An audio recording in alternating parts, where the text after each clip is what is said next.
Hello everyone, this is CA Keval Mota, and today we are going to learn export procedures. Okay, export procedure upon start कर रहे हैं आज.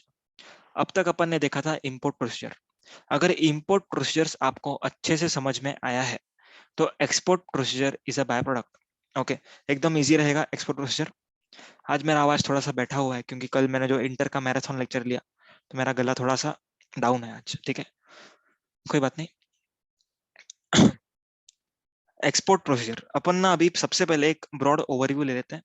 Export procedure किस तरीके से workout करता है, उसके बाद अपन सेक्शन वाइज थोड़ा सा ओवरव्यू देख लेंगे किस तरीके से सेक्शन में वो ड्राफ्ट किया हुआ है. ओके, सो शिपिंग बिल सबसे पहली चीज जो एक्सपोर्ट के टाइम पर करनी है एक्सपोर्टर को, दैट इज शिपिंग बिल का filing. Okay, shipping bill file करना पड़ेगा हर उस एक्सपोर्टर को जो एक्सपोर्ट करना चाहता है. ओके, शिपिंग बिल में क्या लिखना है उसको, क्या गुड्स एक्सपोर्ट हो रहे हैं, क्या वैल्यू है, क्या क्वांटिटी है. ओके, एंड उसका जो भी ड्यूटी कंप्यूटेशन है, ठीक है, मतलब जो भी एक्सपोर्ट ड्यूटी लगने वाली है, that he has to mention. Okay, and then उसको जो नीचे करेक्टनेस है, that is called as authenticity, accuracy और कंप्लायंस, ये सब एंश्योर करना पड़ेगा. तो ये सब एंश्योर करने के बाद इलेक्ट्रॉनिकली क्या फाइल करना है उसको, shipping bill. Okay, shipping bill file करना है कौन से केस में, air and vessel. In case of vehicle, bill of export has to be filed. Is that clear? Okay. However, जब भी शिपिंग बिल को इलेक्ट्रॉनिकली फाइल करना पॉसिबल नहीं है, इन that case any other manner can be given. तो सबसे पहले क्या हुआ, शिपिंग बिल का फाइलिंग हुआ. शिपिंग बिल फाइल होते ही जो कस्टम का ऑफिसर है वो क्या करेगा, वो अप्रेज करेगा. ठीक है, क्या बोलते हैं उसको, अप्रेजल. अप्रेजल मतलब कि ड्यूटी कंप्यूटेशन चेक करना, वैल्यूएशन चेक करना, ये सारी चीजें कौन करेगा, जो ऑफिसर है वो करेगा. अगर उसको सब कुछ सही लगती है, everything is in order, then he will issue let export order. So अभी कौन से दो डॉक्यूमेंट हो चुके हैं, शिपिंग बिल एक्सपोर्टर ने फाइल किया, लेट एक्सपोर्ट ऑर्डर जो है वो ऑफिसर ने दिया. ठीक है, अब ये दोनों डॉक्यूमेंट लेकर के मैं जाऊंगा कैप्टन ऑफ द वेसल के पास. कैप्टन ऑफ द वेसल को ये डॉक्यूमेंट मैंने सबमिट किया, मैंने गुड्स दिया. ओके, अभी गुड्स वो लोडिंग स्टार्ट नहीं कर सकता है, सुनना ध्यान से, गुड्स का लोडिंग स्टार्ट नहीं होगा. अब क्या करेगा जो मास्टर ऑफ द वेसल है, वो एप्लीकेशन करेगा फॉर एंट्री आउटवर्ड्स. वो एंट्री आउटवर्ड्स के लिए एप्लीकेशन करेगा. ओके, क्या क्या डॉक्यूमेंट लेके जाएगा, shipping bill, let export order. वो बताएगा कि सर देखो ये जो शिपिंग बिल में लिखे ये गुड्स यहाँ पर है, मुझे लोड करना है. तो यहाँ पर वो लोडिंग का परमिशन देगा. This is called as entry outwards. Please note that entry outwards is only in case of vessel and not in case of vehicle और air. Is that clear? Okay, so entry outwards के मिलने पर ही loading start हो सकता है vessel के अंदर. Aircraft and vehicle के अंदर एंट्री आउटवर्ड्स का कोई भी कॉन्सेप्ट नहीं है. ओके, अब ये लोडिंग स्टार्ट हुआ. लोडिंग स्टार्ट होने से पहले जो भी गुड्स मिले हैं, जो स्टीमर है, दैट इज कॉल्ड एज जो मास्टर है, ठीक है, उसको जो भी गुड्स मिले हैं उसके लिए वो क्या इशू करेगा, मेट्स रिसिप्ट इशू करेगा, या उसको बोलते हैं mate's receipt. Mate's receipt issue किया. ओके, मेट्स रिसिट में लेकर के जाऊंगा स्टीमर एजेंट के पास, वो मेरे को देगा बिल ऑफ लेडिंग. ठीक है, ये बिल ऑफ लेडिंग जो है वो दूसरे कंट्री का जो इंपोर्टर है उसके नाम पर एंडोर्स किया जाएगा. मतलब वो अभी ओनर ऑफ द गुड्स है. अभी जो बिल ऑफ लेडिंग मैंने एंडोर्स किया वो उसके कंट्री में बताएगा कि सर ये देखो ये बिल ऑफ लेडिंग है, ये गुड्स मेरे आ रहे हैं. वो बिल ऑफ लेडिंग प्लस जो बिल ऑफ एंट्री फाइल करेगा उस कंट्री में, वो बताने के बाद उसको आगे लेके जाने मिलेगा. समझा? सो मेट रिसिप्ट दिया, बिल ऑफ लेडिंग दिया, लोडिंग हो गया. ओके, लोडिंग होने के बाद क्या फाइल करेगा वो, जो मास्टर ऑफ द वेसल है वो क्या फाइल करेगा, export general manifest. Okay, air and vessel के केस में export general manifest and vessel के केस में एक्सपोर्ट रिपोर्ट. समझ में ये बात? सो ये फाइलिंग कौन करेगा, पर्सन इंचार्ज.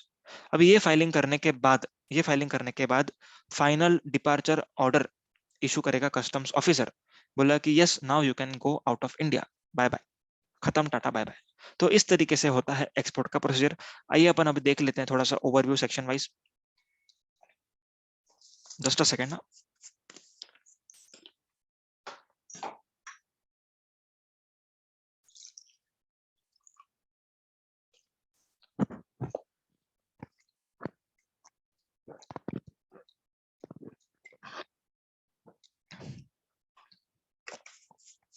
चलो,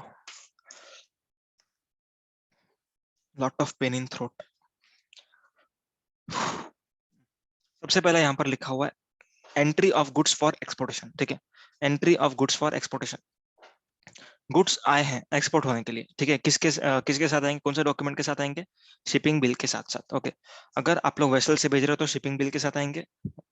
एयर से भेज रहे हो तो शिपिंग बिल के साथ आएंगे, व्हीकल से भेज रहे हो तो किसके साथ आएंगे, बिल ऑफ एक्सपोर्ट के साथ आएंगे। ठीक है, ये कैसे आएंगे, इलेक्ट्रॉनिकली फाइल होगा। Is that clear, electronically file होगा। और अगर इलेक्ट्रॉनिकली पॉसिबल नहीं है,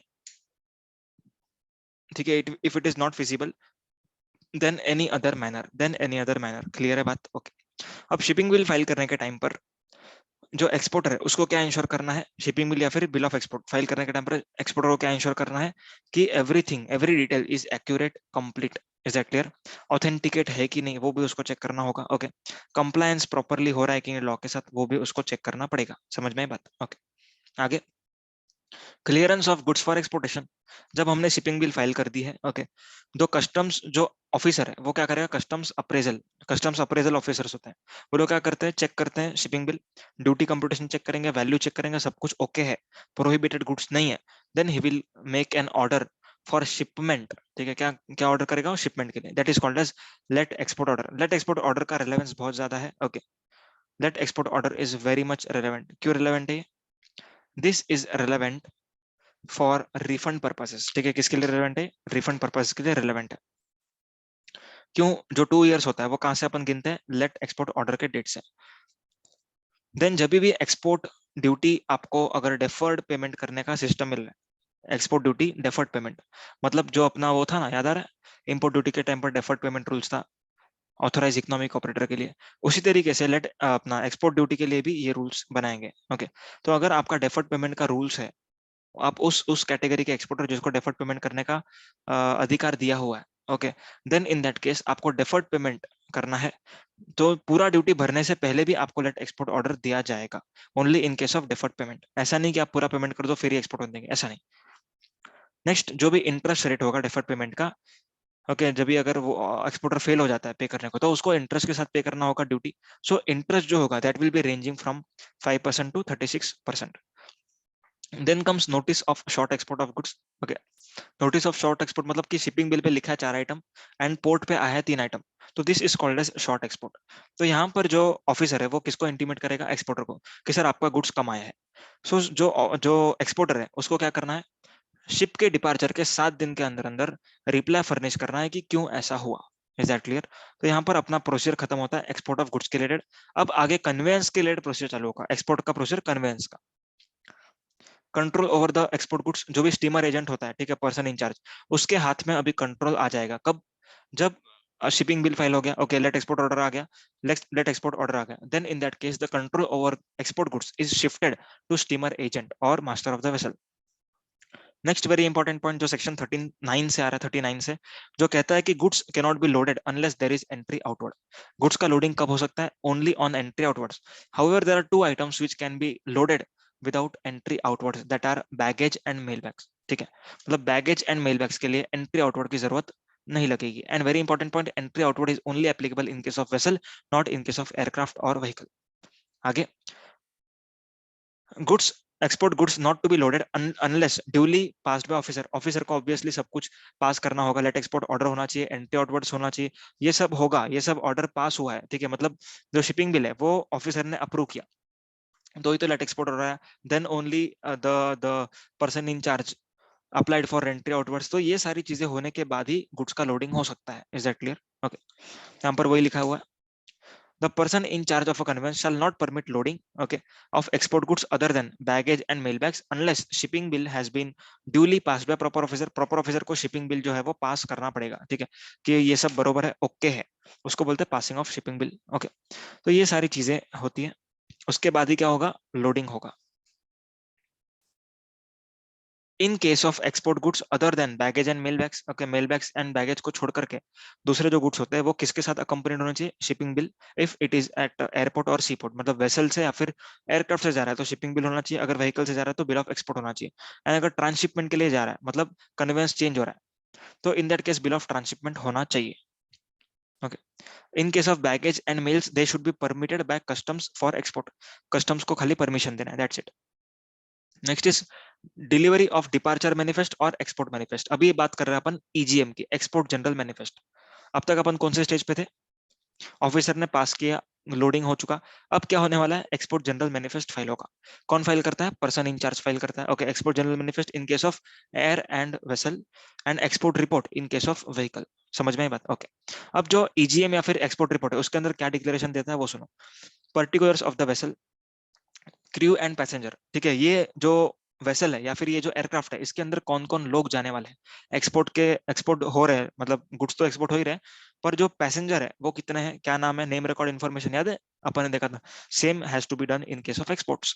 क्रू कितने हैं, मतलब जो प्लेन में जो एयर होस्टेस वगैरह है वो लोग कितने हैं, एंड पैसेंजर कितने हैं, तो वो भी डिटेल देनी पड़ती है। Date and port of departure, मतलब नावा शेवा पोर्ट है, कौन से पोर्ट से निकल रहे हो वो सब। A list of ship stores, ship के अंदर कितना फ्यूल है, ओके, कितना स्पेयर पार्ट्स है, कितना कंज्यूमेबल्स है, वो सब आपको डिटेल देना पड़ेगा। List of cruise personal effect, okay, personal effect का डिटेल देना पड़ेगा। क्यों, अगर मान के चलो कि क्रू है यहाँ से कुछ चीज लेके जा रहा है, मतलब फॉर एग्जाम्पल वो दुबई से आया, ओके, बाद में दुबई से उसको घर जाने ही नहीं मिला, उसके पास ही पड़ा हुआ, तो बैगेज में उसको 1500 रुपीज का एग्जेम्पशन मिलता है। याद आ रहा है रूल नंबर 9, अपन देखेंगे इसके बाद। तो 1500 का एग्जेम्पशन मिलता है, तो जो गुड्स इंपोर्ट हुए, मतलब जो क्रू मेंबर लेके आया 1500 का एग्जेम्पशन मिला, अब उसको घर जाने मिला ही नहीं, उसके बैग में ही पड़ा है। तो यहाँ पर उसको डिक्लेरेशन देना पड़ेगा कि ये गुड्स मेरे पास पड़े हुए, पर्सनल इफेक्ट्स मेरे पास है। Okay, then a cargo declaration which is a complete list of goods shipped from port, मतलब जो लिस्ट होगी पूरी कार्गो डिक्लेरेशन, क्या क्या कौन सा कार्गो शिप में है, ओके, तो क्या क्या गुड्स है इसके अंदर, उसका पूरा का पूरा डिटेल उस एक्सपोर्ट जनरल मैनिफेस्ट में होगा। Next is goods transhipped at the port, मतलब कौन से गुड्स ट्रांसशिपमेंट के लिए है, मतलब आगे जाकर के कितने गुड्स अपने को अनलोड करने हैं, ओके, एंड देन बाद में शिप डायरेक्टली एक्सपोर्ट होएगा, मतलब शिप में जो गुड्स है वो एक्सपोर्ट होंगे, ऐसा वाला डिटेल, वो भी ट्रांसशिपमेंट का गुड्स का भी डिटेल देना पड़ेगा। Goods lying in the vessel but not landed और ट्रांसशिप्ड, मतलब ऐसे गुड्स है, ऐसे गुड्स जो जो लैंड नहीं हुए, ठीक है, मतलब वो वेसल के अंदर पड़े हुए पर लैंड नहीं हुए, ओके, पर वो ट्रांसशिप होने वाले। सो ऐसे जो गुड्स होते हैं वो भी, उनका भी डिटेल अलग से देना पड़ता है। आर्म्स एंड अम्यूनिशंस, बंदूक, बारूद, गोला बारूद, AK-47, ये सब का डिटेल आपको डालना पड़ेगा। Okay, arms and ammunition, arms and ammunition क्यों लेके जाते हैं वेसल, अगर रास्ते में कोई पैरेट मिला, पैरोट नहीं, पायरेट्स, ओके, पायरेट्स, तो उन लोगों को उड़ाने के लिए कस्टम्स ऑफिसर भी उड़ाते हैं, सीजर का पावर उनके पास भी होता है। सो आर्म्स एंड अम्यूनिशन जो होता है वो प्रॉपर लाइसेंस वाला होता है, बरोबर है। आप लोगों ने मूवी देखा है कौन सा, रुस्तम मूवी, तो वहां पर जो नेवी का ऑफिसर है उसके पास पावर होता है, ठीक है, नेवल ऑफिसर उसको बोलते हैं। आगे बढ़ते हैं। Section 41(1) of the customs act provides that the person in charge of a conveyance carrying export goods or imported goods or any other person, okay, shall before departure of conveyance from custom station deliver to the proper officer in case of vessel or aircraft electronically export report, मतलब export report देना है, in simple words EGM या फिर export report, ये आपको देना पड़ेगा। अगर आपने नहीं दिया तो पर्सन इंचार्ज जो होता है, मतलब जो स्टीमर एजेंट है, या फिर फॉर एग्जांपल स्पाइस जेट जा रही है दुबई, ओके, तो स्पाइस जेट का जो मास्टर है, दैट इज पायलट, मास्टर नहीं, यहाँ पर pilot is a person in charge. तो पायलट को क्या करना है, क्या करना पड़ेगा, उसको एक्सपोर्ट जनरल मैनिफेस्ट, मतलब जो भी चीज गुड्स लेके जा रहा है वो उसको डिटेल देनी पड़ती है। अगर वो टाइम पर नहीं देगा तो पेनल्टी लगाई जाएगी, नॉट एक्सीडिंग ₹50,000, ओके। और अगर इलेक्ट्रॉनिकली पॉसिबल नहीं था, then in that case any other manner is permissible, ठीक है। जो भी उसके ऊपर लिखा हुआ है EGM के ऊपर, उसमें जो ट्रूथनेस है उसको सर्टिफाई करना पड़ेगा कि हाँ जो मैं बोल रहा हूँ, मैं भगवत गीता की कसम खा के बोलता हूँ कि ये सब सही लिखा हुआ है, तो वो जो भी है, मतलब साइन करना है, इन शॉर्ट वेरिफिकेशन जो होता है वो करना है, ऐसा कसम विसम नहीं दिलवाते, ठीक है। अमेंडमेंट टू EGM, ओके, अगर अमेंडमेंट करना है आपको, मतलब मान के चलो कुछ डिटेल गलती से आपने फर्निश कर दी जो कि नहीं थी, गलत थी, तो यहाँ पर EGM को अमेंड करने का भी ऑप्शन है, okay, provided it is found that you have no fraudulent intention. तो फ्रॉडलेंट इंटेंशन अगर पाया गया तो आपको अमेंडमेंट करने नहीं दिया जाएगा। Is that clear? ओके।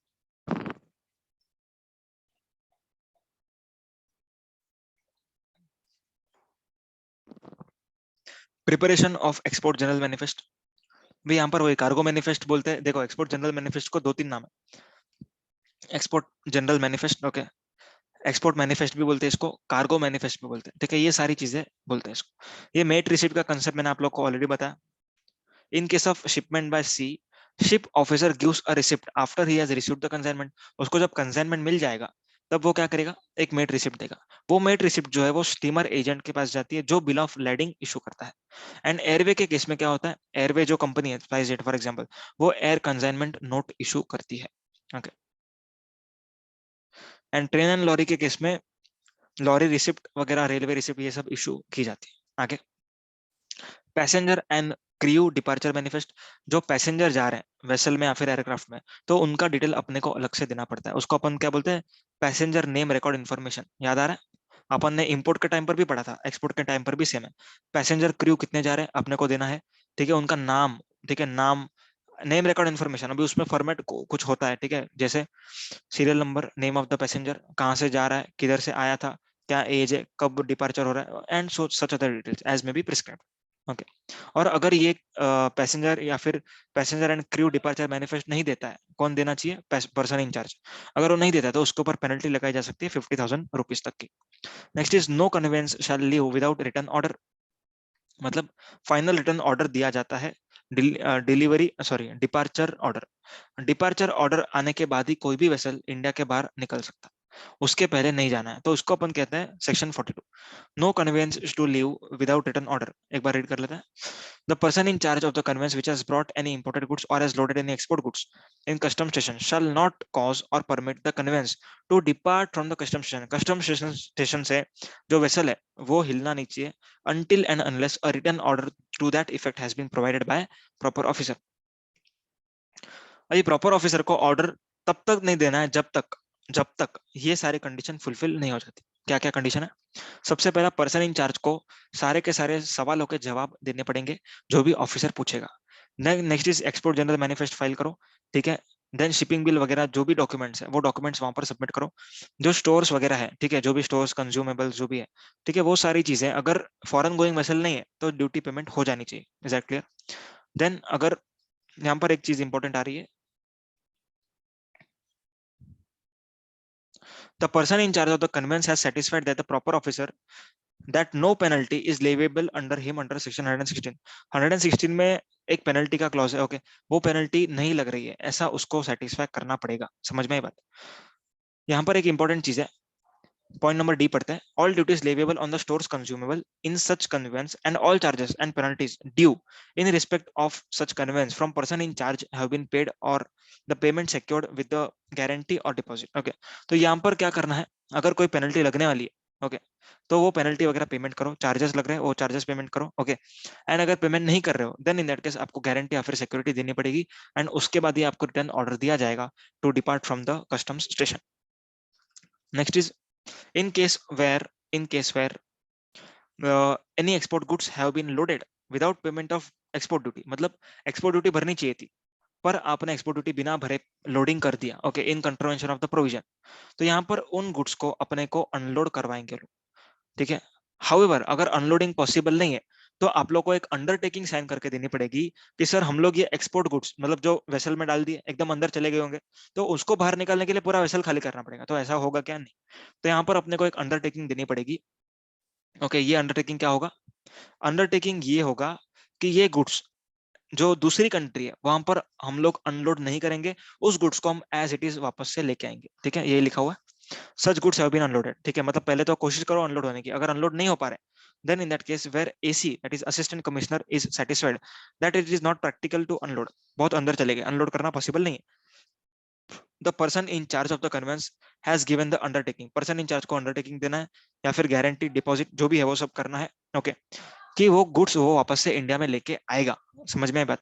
वो गुड्स वहां पर फॉर एग्जांपल दुबई में जा रही है अपनी वेसल, तो वहां पर अनलोडिंग नहीं करेगा वो, उसको एक अंडरटेकिंग देनी पड़ेगी। Is that clear? Okay, so here we complete with the export procedures. That's it with this lecture. Thank you so much, bye bye.